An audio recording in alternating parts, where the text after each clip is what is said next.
T.d.k, also known as the Detachable Kid, was one of the more unique characters in James Gunn's The Suicide Squad. As everyone who has already watched the movie knows by now, this superhero's power is the ability to detach his arms, make them float, and attack his enemies. Unfortunately, it proved to be such a useless sort of power in the face of high-powered weapons. But did you know that in the animal kingdom, they have their own version of t.d.k? In fact, there's a lot of them in the lizard species. And unlike the DC superhero character in the movie, these lizards' power does come in handy in life or death situations. They have the ability to shed off their own tail.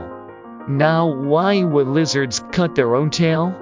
The answer, to say the least, is very interesting. But before we get into the matter, please don't forget to like this video and to hit the subscribe button. It will encourage us further to create more interesting and fun videos just for you. So, back to our lizards.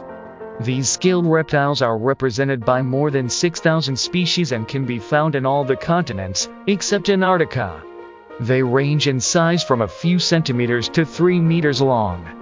While a few of them are not to be messed with, such as the largest species known as the Komodo dragon of Indonesia, and the Gila monster found in some western parts of the US, as well as in Mexico. Most of them are relatively harmless and actually make good pets. For this reason, most lizards find themselves somewhere far below the food chain, dawning mostly on insects, while they have become the staple food for a lot of much bigger and more aggressive predators. Fortunately, nature always has her way of balancing things out. So, even as she has made most lizards meek and cute in their own way, she has given them a special power to deal with predators and escape with their lives. Experts call this power Autotomy. When a lizard finds itself face to face with a predator, or worse, already in the other animal's claws or mouth, it can still escape and live for another day. The lizard does this by distracting the predator by deliberately severing its own tail. Autotomy means self-amputation.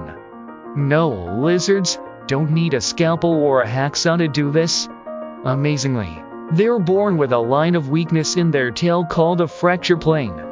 When a part of the tail is stressed or hit, the muscles in the fracture plane pull away from each other. This reflex muscle spasm causes the tail to detach from the lizard's body along the line of weakness. What is more amazing is that the tail, once shed off, will continue to move and wiggle for about 30 minutes, even flipping up to 3 centimeters high to make sure it catches the predator's attention. This allows the lizard to escape quietly. The animal will then regrow the tail in about 6 months. The tail skeleton, however, won't be regenerated. Instead, it will be replaced by a rod of cartilage, around which new muscles will grow. Also, the tail will be smaller than the original and with less color. This autotomy ability does have some downside. For one, the lizard will be losing some stored energy because fat is kept in the tail. This stored energy is especially useful when food becomes scarce. Additionally, more energy will be needed to regrow the tail. There is also the matter of social standing in the lizard world. Herpetologists, or those people whose study focuses on amphibians and reptiles, have noted that in desert iguanas, a tailless male usually loses its territory, and the females. Of course, for the lizard, it's a small sacrifice to pay when its life is on the line. So that's why lizards cut their own tails. If you have enjoyed this video, kindly click on the like button. Please don't forget to subscribe as well, so you can be sure to get your daily dose of fun and interesting videos, only on this channel. So that's why. Thanks for watching. Until next time.